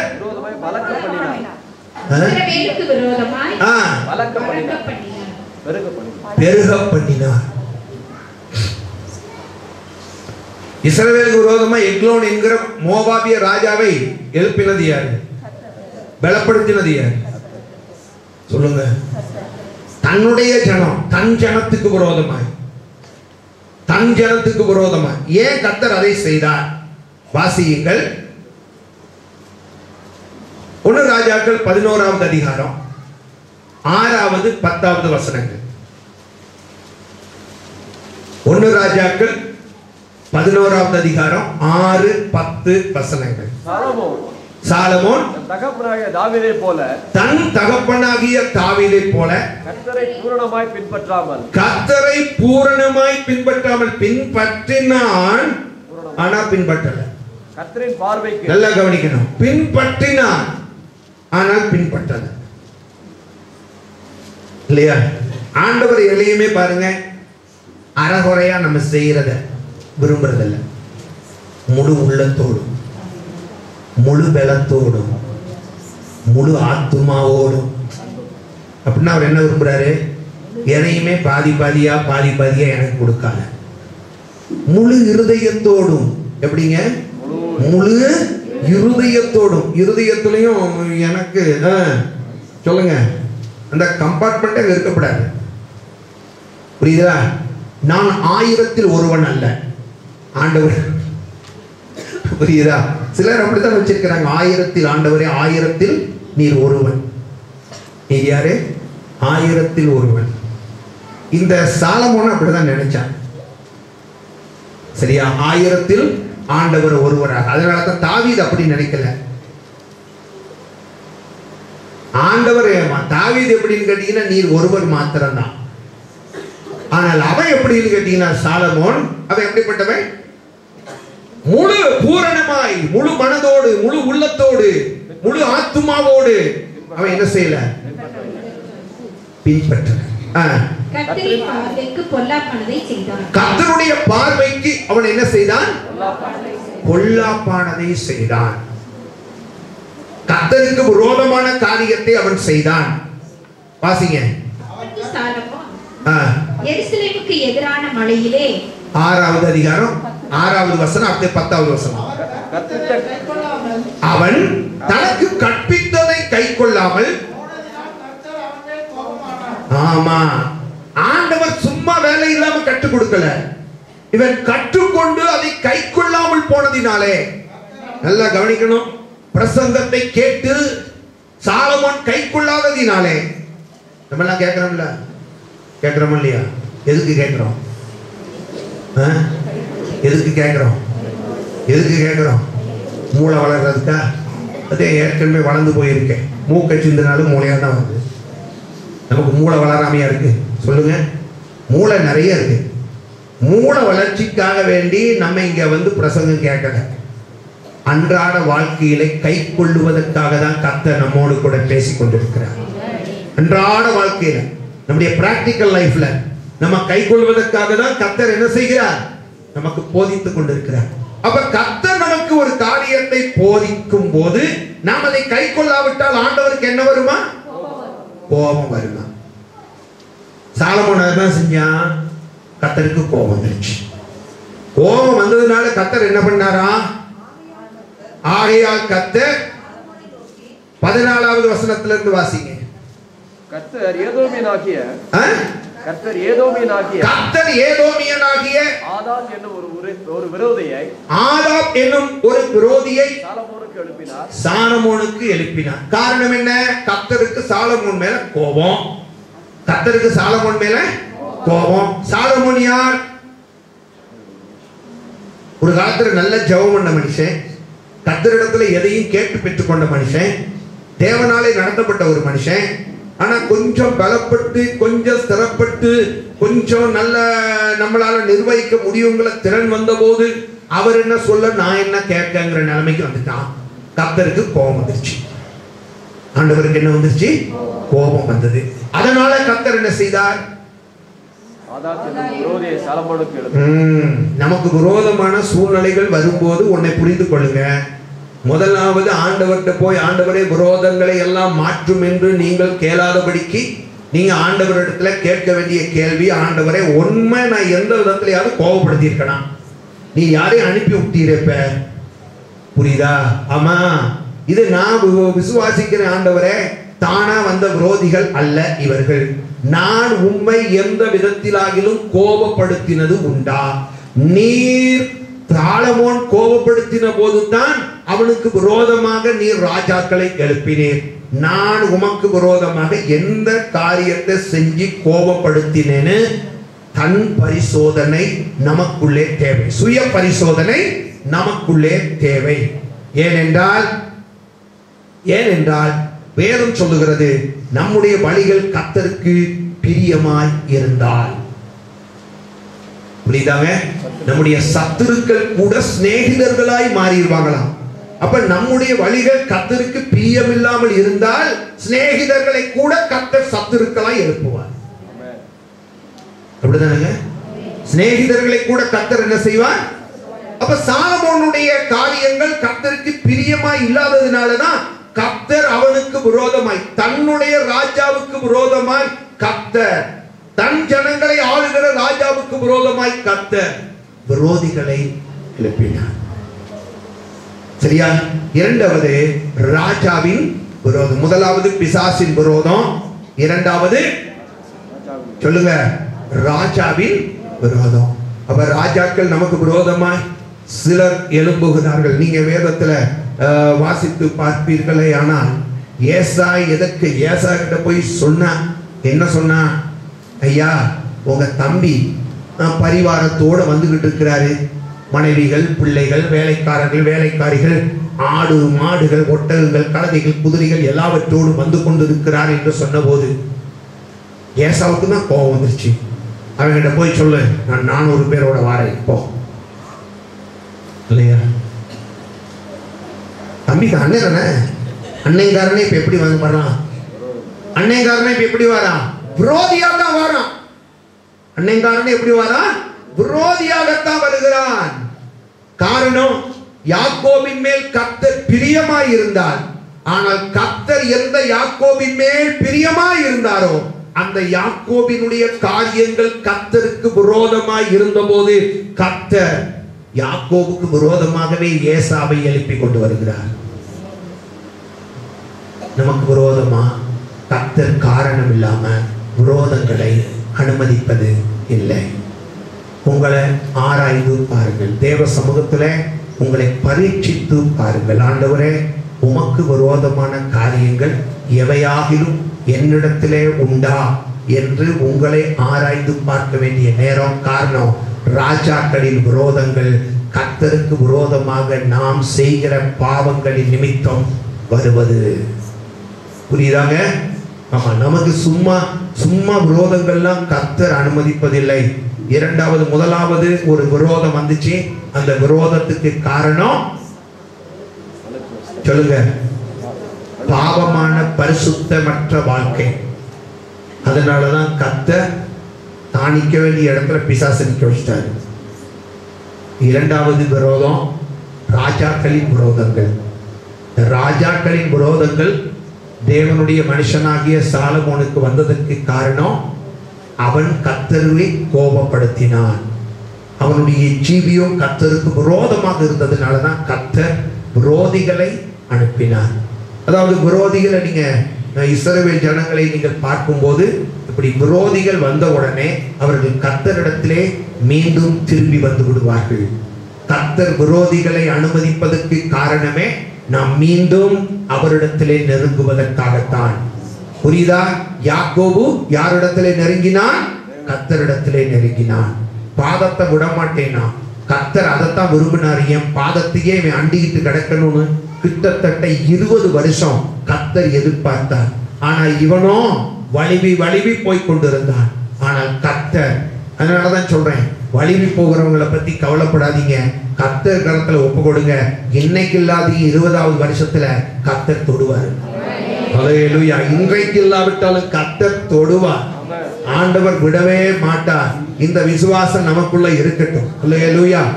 யாக்கோபு ஆண்டவரிடத்துல வந்து ஆண்டவர் சொல்றாரு, என்ன விட்டு நான் போறேங்கிறாரு. இவங்க உண்மையாரு விட போறது? நான் விட்டாதான் நான் ஓவியறேன், நான் தான் அவங்க விட மாட்டேனே. அல்லேலூயா. ஆண்டவருக்கு ரொம்ப சந்தோஷம். இதை தாண்டா உங்ககிட்ட இத்தனை காலமா எதிர்பார்த்தேன். ஆமென். இதுக்காக தானே நாம யாக்கோபை ஏசாவை அனுப்பி விட்டேன். ஏசா மாத்திரம் இப்ப உனக்கு விரோதமாய் நான் எழுப்பவில்லை என்றால் நீ எப்படி இருந்திருப்ப? நீ எப்படிதான் இருந்திருப்ப? யாக்கோபாவே இருந்திருப்ப. அந்த யாக்கோபு தான், அந்த ஏசா தான் உனக்கு விரோதிகளை நான் எழுப்பினதுனால தான் நீ இஸ்ரவேலாய் மாறினாய். அல்லேலூயா. மூன்றாவது இன்னும் ஒரு விரோதம். வாசியுங்கள், இதோடு நம்ம முடிச்சிருவோம். வாசியுங்கள் ஆதியாகமம் 42:36. Genesis chapter 42 verse 36. அவர்கள் தகப்பனாகிய யாக்கோபு அவர்களை நோக்கி என்னை பிள்ளையற்றவர்களாக ஆக்குகிறீர்கள். யோசேப்பும் இல்லை, சிமியோனும் இல்லை, பென்யமீனையும் இப்பொழுது அழைத்துக் கொண்டு போக பார்க்கிறீர்கள். எல்லாம் எனக்கு விரோதமாய் இருக்கிறது. முதலாவது பிசாசு விரோதமாய் இருக்கிறான். இரண்டாவது ராஜாக்கள் எனக்கு விரோதமாய் இருக்கிறார்கள். மூன்றாவது சொல்லுகிறார், எல்லாமே எனக்கு விரோதமா இருக்கியா. இத சொன்னது யார்? யாரப்பா அந்த புண்ணியமா செல்வ வச்சிருக்கிறது? யாக்கோபா. யாக்கோபு செல் வச்சிருந்தாங்க. கவனிங்க, எல்லாம் எனக்கு விரோதமாய் இருக்கிறது. எல்லா சூழ்நிலைகளும் எனக்கு எப்படி இருக்கு? எந்த பக்கத்துல எனக்கு ஒரு சாதகமான நிலைமையே இல்லை. எந்த பக்கத்துல போனாலும் எனக்கு விரோதமா இருக்கு. எத்தனை பேர் அதை சொல்றீங்க? அப்படி எங்க போனாலும் எனக்கு விரோதமா இருக்கு.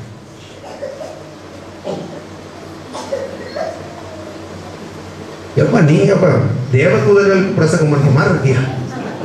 எனக்கு உண்மையாவே ரொம்ப சந்தோஷமா இருக்கு. விரோதமே இல்லாத ஜனங்கள், ஒரு மணி நேரத்தை வேஸ்ட் பண்ணிட்டோம்ங்கிற ஒரு எண்ணம், இதெல்லாம் இப்பதான் வருது. யாக்கோபு சொல்லுகிறான், எல்லாமே எனக்கு விரோதமாய் இருக்கிறது. யோசேப்பு இழந்து போயிட்டான். கர்த்தர் யோசேப்பை கொண்டு போய் எகிப்தில் வைத்திருக்கிறார், மேன்மைப்படுத்தி வைத்திருக்கிறார், ஆசீர்வாதத்தோட வைத்திருக்கிறார். யோசேப்பு மேன்மையான ஸ்தானத்தில் இருக்கிறான்.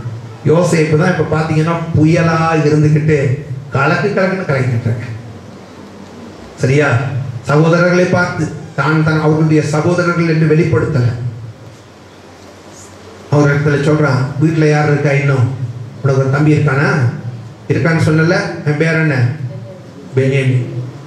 யோசேப்பு இறந்த உடனே அவனுடைய தம்பியாகிய பென்யமீன் மேல இன்னும் ரொம்ப அன்பா இருக்கிறான். யோசேப்பினுடைய அன்பையும் சேர்த்து பென்யமீன் மேல யாரு அப்படியே கொட்டிக்கிட்டு இருக்கா? யாக்கோபு. அப்பா பென்யமீனை அனுப்ப சொல்றாரு அங்க உள்ள அதிபதி. அவரும் போனாதான் நமக்கு எல்லாமே கிடைக்குமா, அவனையும் பார்க்கணும்னு சொல்றாரு. அப்பதான் சொல்றாரு, யோசேப்பையும் இறந்துட்டேன், சிமியோனும் போயிட்டான், இப்ப பென்யமீனையும் கூட்டிட்டு போறீங்க. நான் துக்கத்தோட தான் பாதாளத்துக்குள்ள போறேன். எல்லா சூழ்நிலைகளும் எனக்கு விரோதமாய் இருக்கிறது. எல்லா சூழ்நிலைகளும் எனக்கு விரோதமாய் இருக்கிறது. நல்லா கவனிக்கணும். எல்லா சூழ்நிலைகளும் எனக்கு விரோதமாய் இருக்கிறது. யாக்கோபு தன்னுடைய முதிர் வயதில சொன்ன வார்த்தை இது. எல்லாம் எனக்கு விரோதமாய் இருக்கிறது. அதாவது எதையுமே சகிச்சுக் கொள்வதற்கு பலனில்லாத வயது. ஆனால் வயதுக்கு மிஞ்சின போராட்டங்கள். அப்பொழுது அவன் சொல்லுகிறான், எல்லாம் எனக்கு விரோதமாய் இருக்கிறது. எங்க போனாலும், வீட்டிலையும் விரோதம், வேலைக்கு போனாலும் விரோதம், நண்பனும் விரோதியா மாறிட்டான், எல்லாரும் எனக்கு விரோதியாய் மாறிவிட்டார்கள், எல்லாம் எனக்கு விரோதமாய் இருக்கிறது. இந்த யாக்கோபு யாரு? தன் சகோதரனை ஏமாற்றி, சொல்லுங்க, தன் சகோதரனை ஏமாற்றி சேஷ்ட புத்திர பாகத்தை அபகரித்துக் கொண்டவன். ஒரு கப் கூளை கொடுத்துட்டு சேஷ்ட புத்திர பாகத்தையே எடுத்துக் கொண்டவன். அப்புறம் பாத்தீங்கன்னு சொன்னா ஏசாவின் வஸ்திரங்களை உடுத்தி கொண்டு போய் ஈசாக்கின் இடத்திலே பொய் சொல்லி ஆசீர்வாதங்களை பெற்றுக் கொண்டவன் இல்லையா? பொய் சொல்லி ஏசாவினுடைய வஸ்திரங்களை உடுத்திட்டு போய் ஏசாவை போல நடித்து ஆசீர்வாதங்களை அநியாயமாய் அபகரித்துக் கொண்டவன். இதெல்லாம் செஞ்சது யாரு? அதற்கப்புறம் பாத்தீங்கன்னு சொன்னா இவர் இப்ப எங்க போறாரு? மாமனார் வீட்டுக்கு ஓடுறாரு. இவரு யாரெல்லாம் ஏமாத்தினாரோ, எத்தனை முறை ஏமாத்தினாரோ, இப்ப இவர் என்ன செய்யப்படுறாரு? மாமனார் வீட்டுக்கு போனா மாமனார் இருக்காரு. அவர் வயசானவராக இருந்தாலும் வயசான மாமனார் தான். ஆனா பாத்தீங்கன்னு சொன்னா தன்னுடைய இளமையான மருமகனை ஏமாற்றிட்டாரு. புரியுதா? இளமையான மருமகனை என்ன செஞ்சிட்டாரு? ஏமாற்றி விட்டார். அங்க ஏமாற்றப்பட்டான். அதுக்கப்புறம் பாத்தீங்கன்னு சொன்னா பிள்ளைகளும் இவனை என்ன செய்தார்கள்? ஏமாற்றினார்கள். இவன் பிள்ளைகளாலும் ஏமாற்றப்பட்டான். பிள்ளைகளாலும் ஏமாற்றப்பட்டான். இப்ப இவன் ஏமாத்தின நேரம் எல்லாம் பாத்தீங்கன்னு சொன்னா அப்பா என்ன சொல்லியிருப்பாவே, பரவாயில்லையே, அவன் செய்வதெல்லாம் வாய்க்குங்கிறது எனக்கு தானோ. அப்பாவை ஏமாத்தணும்னு நினைச்சாலும் அங்க சக்சஸ், அண்ணனை ஏமாத்தணும்னு நினைச்சாலும் அங்கேயும் சக்சஸ். நான் செய்யற காரியம் எல்லாம் என்ன செய்து, அப்பெல்லாம் அவன் எல்லாமே எனக்கு ஃபேவரா இருக்குன்னு சொன்னான். எல்லாம் எனக்கு ஃபேவரா இருக்கு அப்படின்னு சொன்னான். ஆனா இப்ப சொல்றான், எல்லாம் எனக்கு விரோதமா இருக்கு. ஏன்னு கேட்டா, ஏமாற்றும் போது எல்லாம் எனக்கு ஃபேவராக இருக்கிறது, ஏமாற்றப்படும் போது எல்லாம் எனக்கு விரோதமாக இருக்கிறது. எல்லாம் எனக்கு விரோதமாக இருக்கிறது. இதுல நம்ம அறிந்து கொள்ள வேண்டிய காரியம் என்ன அப்படின்னு பாத்தீங்கன்னா, நம்ம முந்தின நாட்களிலே மற்றவர்களுக்கு எதை செய்யறோமோ பிந்திய நாட்களிலே அவைகள் நமக்கு விரோதமாக சம்பவிக்கும். முந்தைய நாட்கள்ல நம்ம செய்யற காரியம்லாம் பாருங்களேன், அநியாயத்தோட அநியாயங்களை செஞ்சா கூட அது எல்லாம் பார்த்தீங்கன்னா எல்லாமே சக்சஸா இருக்கும். எதை செஞ்சாலும் சக்சஸ். தொட்டா சக்சஸ், எடுத்தா சக்சஸ், பேசினா சக்சஸ். பொய் சொன்னா ஒரிஜினல் உண்மை கூட அதுக்கு முன்னால நிற்கவே முடியாது. எல்லாம் பொய் போடுற போட்ல உண்மை நிற்கிற இடம் தெரியாம ஓடி போயிடும். எதை எடுத்தால் வாயை திறந்தா சக்சஸ், தொட்டா சக்சஸ், எடுத்தா சக்சஸ், வச்சா சக்சஸ், எல்லாம். அப்பெல்லாம் நம்ம என்னன்னு கேட்டீங்கன்னு சொன்னா அப்ப நினைப்போம், பரவாயில்லையா, கர்த்தர் நம்ம கூடயே தான் இருக்கிறார். அநியாயம் செய்யறவங்க கூட ஒரு நாளும் கர்த்தர் இருக்கவே மாட்டார். அதனாலதான் ஆண்டவர் சிம்சோனை விட்டு போயிட்டார். அதனாலதான் ஆண்டவர் என்ன செஞ்சாரு? ரொம்ப ஜாக்கிரதையா இருக்கணும். சரியா? ஆனா இன்றைக்கு பாத்தீங்கன்னு சொன்னா எல்லாம் அவனுக்கு ஏமாற்றமா இருக்கு. எல்லாம் ஏமாற்றம். ஏன் ஏமாற்றம்? நம்ம மற்றவங்களை ஏமாற்றி நம்ம செஞ்ச காரியங்களினால அடுத்தவன் நேற்று பட்ட வேதனையின் அதே சுகத்தை இன்னைக்கு நம்ம அனுபவிக்கணுங்கிறது கர்த்தருடைய சித்தம். ஆமென். வேதம் என்ன தெரியுமா சொல்லியிருக்கு? நீதிமானுக்கு பூமியிலேயே சரி கட்டப்படுமா? என்ன செய்யப்படும்? டேலின்னு சொல்லுவாங்கல்ல, டேலி. இந்த டேலி தான் இங்கேயே டேலி. புரியுதா? இங்கேயே டேலி பண்ணிடுவார். யாருக்கு? நீதிமானுக்கு. யாருக்கா? யாக்கோபு செஞ்ச அத்தனை காரியம், முன்பகுதியில செஞ்ச அத்தனை காரியம், அதனால் யாக்கோபு பட்ட அத்தனை வேதனைகள் இல்லையா? இன்றைக்கு ஏசா பட்ட அத்தனை வேதனைகள், அதை இன்றைக்கு யார் பட்டுக்கிட்டு இருக்கா? கவனிக்கணும். வசனம் ஒன்று சொல்லி இருக்கு, நீங்க வாசிச்சு பாருங்களேன். நியாயாதிபதிகள் 1வது அதிகாரம் 6-7 வசனங்கள். இன்னொரு வசனம் வாசிச்சு நம்ம முடித்து விடலாம். நியாயாதிபதிகள் 1:6-7.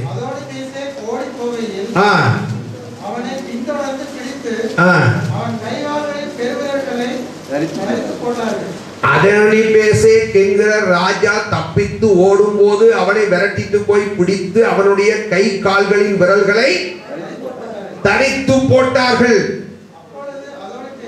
அப்பொழுது அதோனிபேசேக்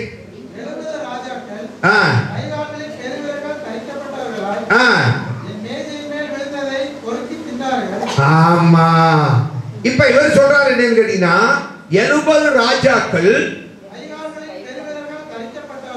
கை கால்களின் பெருவிரல்கள் தரிக்கப்பட்டவர்களாய் 70 ராஜாக்களுடைய கை கால்களின் விரல்களை அன்றைக்கு நான் வெட்டினேன். இன்றைக்கு ஓடும் போது என்னை பிடித்து என் கை கால்களின் விரல்களை வெட்டி வைத்திருக்கிறார்கள்.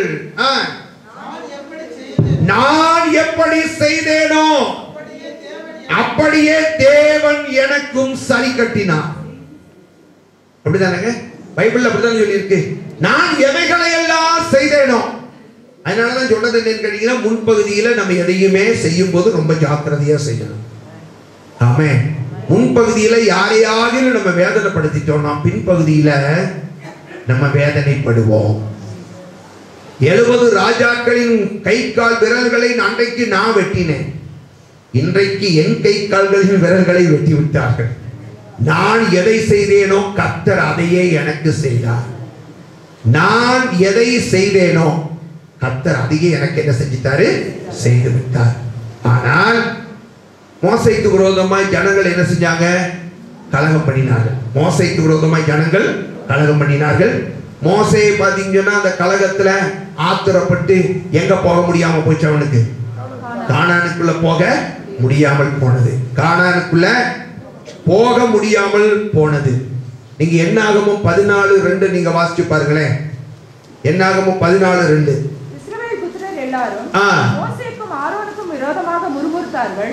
சபையார் எல்லாரும் அவர்களை நோக்கி, எகிப்து தேசத்திலே செத்து போனாமானால் நலமாய் இருக்கும், இந்த வனாந்தரத்திலே நாங்கள் செத்தாலும் நலம். அப்படின்னு அவங்க என்ன சொல்றாங்க? மோசைய போக விடல. மோசே போகாமல் இருந்ததுக்கு காரணமே கானான் தேசத்துக்குள்ள இவர்கள் தான். இப்ப இவர்கள் என்ன சொல்றாங்க? நாங்களுமே கானான் தேசத்துல செத்தால் எங்களுக்கு நலம். மணிக்கும் இந்த வனாந்தரத்திலே நாங்கள் செத்தாலும் நலம் இல்லையா? அப்ப பாருங்க, முன்பகுதியில மோசைய கானானுக்குள்ள போக விடாமல் விட்டவர்கள் இன்றைக்கு இவர்களும் கானானுக்குள்ள போக முடியல. தான் சொன்னேன், சின்ன காரியமோ பெரிய காரியமோ ஏதோ முன்பகுதியில நம்ம எதை செய்யறோமோ பின்பகுதியில நம்ம அதையே அனுபவிக்க வேண்டியது இருக்கும். அதனால நம்ம எந்த காரியத்தையும் செய்கிறோம் என்று சொன்னால் நம்ம என்ன செய்யணும்? எந்த காரியமே நமக்கு விரோதமாக எழும்பாம இருக்கணும்னு சொன்னா நம்ம செய்கிற காரியங்கள் எதுவுமே கர்த்தருக்கு பயந்து வசனத்துக்கு உட்பட்டு காணப்படுமே. ஆனால் எதிர்காலத்துல நமக்கு விரோதமாக எந்த சூழ்நிலைகளும் வராது. ஆமென். சரியா? அதே நேரத்துல ஒரு வசனத்தை வாசிங்க. 1 சாமுவேல் 7:13. இந்த பிரகாரம் பெலிஸ்தியர் அப்புறம் இஸ்ரவேலின் எல்லையிலே வராதபடிக்கு தாழ்த்தப்பட்டார்கள். சாமுவேலின் நாளெல்லாம் திரும்ப வாசிங்க இந்த வசனத்தை. இந்த பிரகாரம் பெலிஸ்தியர் அப்புறம் இஸ்ரவேலின் எல்லையிலே வராதபடிக்கு தாழ்த்தப்பட்டார்கள். அதுக்கப்புறம் எல்லைக்குள்ளேயே வரல. ஏன் வரல? ஒரு நாள்ல கர்த்தரே அனுப்பி விட்டார் எல்லைக்குள்ள. இப்ப வரல. ஏன்னு கேட்டா இஸ்ரவேல் ஜனங்கள் இப்பொழுது மனம் திரும்பி விட்டார்கள். நிலைமைகளை எல்லாம் அறிந்து அவர்கள் மனம் திரும்பின போது, மனம் திரும்பின அவர்களுடைய எல்லைக்குள்ள எந்த பெலிஸ்தியனும் வரவே இல்லை. வாசிங்க 7:10. 1 சாமுவேல் 7:10. சாமுவேல் சர்வாங்க தகன பலியை செலுத்துகையில் பெலிஸ்தர் இஸ்ரவேலின் மேல் யுத்தம் பண்ண நெருங்கினார்கள். கர்த்தர் மகா பெரிய இடி முழக்கங்களை பெலிஸ்தர் மேல் அந்நாளிலே முழங்க பண்ணி ஒரு நாளில் ஆண்டவரே விரோதமாய் அனுப்பினார். இப்பொழுது அந்த விரோதத்தினால் இஸ்ரவேல் ஜனங்கள் அவர்கள் மனம் திரும்பின போது, மனம் திரும்பிட்டாங்க. இப்ப கர்த்தர் பாத்தீங்கன்னா இப்பொழுது எந்த பெலிஸ்தியர்கள் அன்றைக்கு இஸ்ரவேல் ஜனங்களுக்கு விரோதமாய் யுத்தம் பண்ணினார்களோ, இப்பொழுது அந்த பெலிஸ்தியர்களுக்கு விரோதமாய் கர்த்தரே யுத்தம் பண்ண ஆரம்பிச்சிட்டார். ஆமென். அப்படின்னா நம்முடைய விரோதிகள், நம்மை விரோதிகளாக நினைக்கிறவர்கள் எவர்களோ அவர்களுக்கு விரோதமாய் கர்த்தரே யுத்தம் செய்வார். நம்ம அமைதியா இருக்கலாம், நம்ம அமைதியாக இருக்கலாம். அதனாலதான் தாவீது சொன்னாரு, நான் எதுக்கு பயப்படணும், கர்த்தர் என் பட்சத்துல இருக்கிறாரு. விரோதங்கள் வரும், பல விரோதங்கள். நம்ம யாரையும் விரோதியாய் நினைக்காவிட்டாலும் எல்லாரும் நம்மள ஒரு வேளை விரோதியா நினைக்கலாம். ஆனா ஒரு காரியத்தை புரிந்து கொள்ளுங்க, ஒரு காரியத்தை நீங்கள் புரிந்து கொள்ளுங்க, ஒரு விரோதியாலையும் நம்ம ஒண்ணும் பண்ண முடியாது. காரணம், நம் கர்த்தர் நம் பட்சத்துல இருக்கிறார். அப்படியே விரோதிகள் பெருகுவதற்கு 3 காரணம் சொன்னேன். ஒன்று, நம்முடைய அசுத்தமான வாழ்க்கை பிசாசினுடைய விரோதத்தை நான் சம்பாதிப்பதற்கு காரணம். இரண்டாவது, ராஜாக்களின் விரோதங்களை நான் சம்பாதிப்பதற்கு காரணம், கர்த்தருக்கு விரோதமாய் கோபம் பண்ணினால் கர்த்தர் நமக்கு விரோதமாய் ராஜாக்களை எழுப்புவார். மூன்றாவது, எல்லாம் எனக்கு விரோதமாய் வருவதற்கு காரணம், முந்தின வாழ்க்கையில, முந்தின வாழ்க்கையின் முன்பகுதியில, முந்தின வாழ்க்கை அல்ல, வாழ்க்கையின் முன்பகுதியில நான் செய்த காரியங்கள் அநேகருக்கு விரோதமாய் இருந்தபடியினாலே கர்த்தர் இன்றைக்கு எல்லா காரியங்களையும் எனக்கு விரோதமாய் எழுப்புகிறார். இதை நம்ம புரிந்து கொள்ள வேண்டும். நமக்கு விரோதமாய் எழுப்புகிறார். நம்ம திருந்திட்டா போதும். எவர்கள் விரோதமாய் வருகிறார்களோ, எவர்களை கர்த்தர் விரோதிகளாக நமக்கு விரோதமாய் அனுப்பினாரோ அவர்களுக்கு விரோதமாய் கர்த்தரை யுத்தம் பண்ணுவார். திருந்திக் கொள்ளுங்க, வசனத்தை வாழ்க்கையாக மாற்றிக்கொள்ளுங்க. வசனமே வாழ்க்கையாக இருக்கட்டும். பரிசுத்தமாய் ஜீவிப்போம், வருகைக்காக ஆயத்தப்படுவோம். கர்த்தர் நமக்கு விரோதமான எல்லா விரோதங்களையும் அவர் மாற்றி போடுவார். எல்லாரும் கண்களை முடிச்சோம். ஹல்லேலூயா, ஸ்தோத்திரம், ஸ்தோத்திரம், ஸ்தோத்திரம், ஸ்தோத்திரம். ஹல்லேலூயா, ஹல்லேலூயா, ஹல்லேலூயா. எல்லாரும் எல்லாரும் எல்லாரும் நம்ம இப்ப ஜெபிக்க போகிறோம். எல்லாரும் ஜெபம் பண்ண போகிறோம். ஹல்லேலூயா, ஹல்லேலூயா, ஹல்லேலூயா. எல்லாரும் ஜெபம் பண்ணுங்க பாப்போம். ஹல்லேலூயா. ஏன் வாழ்க்கையில் ஆண்டவரே எனக்கு விரோதமாய், எனக்கு விரோதமாய் விரோதங்கள் வருவதற்கு காரணம் என்ன? ஆண்டவரே எனக்கு விரோதமாய் விரோதிகள் பெருகுவதற்கு காரணம் என்ன? உங்களை நீங்களே இந்த நேரத்தில் ஆராய்ந்து பார்க்கணும். உங்களை நீங்களே சீர்படுத்திக் கொள்ளுங்க. நீங்க உங்களை ஸ்திரப்படுத்திக் கொள்ளுங்க. எந்த விரோதமான விரோதிகள் உங்களுக்கு விரோதமாய் வந்தாலும் கூட கர்த்தருடைய, நீங்கள் கர்த்தர் பட்சத்திலே இருக்கும் போது நீங்கள் சும்மா இருப்பீர்கள். கர்த்தரே உங்களுக்காக யுத்தம் செய்வார். நிச்சயமாக சொல்லுகிறேன், கர்த்தரே உங்களுக்காக யுத்தம் செய்வார். நீங்கள் சும்மா இருப்பீர்கள். விரோதிகள் எல்லாம் முறிந்து ஓடுவார்கள். ஒரு வழியாகத்தான் அவர்கள் வந்தார்கள். ஆண்டவர் யுத்தம் பண்ணும் போது உங்களோடு கூட இருந்து அவர்கள் 7 வழியாய் ஓடி போவார்கள். அவர்கள் வெட்கப்பட்டு போவார்கள். சத்துருக்களுக்கு முன்பாக உங்களுக்கு ஒரு பந்தியை ஆயத்தப்படுத்துவார். ஹல்லேலூயா. உங்களுடைய எண்ணெயை, உங்களுடைய தலையை எண்ணெயினாலே அபிஷேகம் பண்ணுவார். உங்களுடைய உள்ளம் நிரம்பி வழியும் மகிழ்ச்சியினாலே இந்த ஆசீர்வாதங்கள் எல்லாவற்றையும் கர்த்தர் உங்களுக்கு கட்டளை இடுவதற்கு ஆண்டவர் வல்லமை உள்ளவர். ஹalleluya ஸ்தோத்திரம். ஆண்டவரிடத்துல நீங்க अनेक நேரத்துல சொல்லலாம், எல்லாம் எனக்கு, எல்லாம் என்னுடைய உள்ளத்தை அதைரியப்படுத்தக்கூடியதாய் இருக்கிறது, எல்லாம் எனக்கு விரோதமாய் இருக்கிறது, எல்லா சூழ்நிலைகளும் எனக்கு பிரதி அனுகூலமாய் இருக்கிறது என்று சொல்லி நீங்கள் சூழ்நிலைகளையும் பிரதி அனுகூலங்களையும் குற்றம் சாட்டாதபடிக்கு ஏன் எனக்கு இந்த சூழ்நிலை என்று உங்களை உய்த்து ஆராய்ந்து பார்த்தால் பரிசுத்த ஆவியானவர் நிச்சயமாகவே உங்களுக்கு காரியங்களை அவர் வெளிப்படுத்துவார்.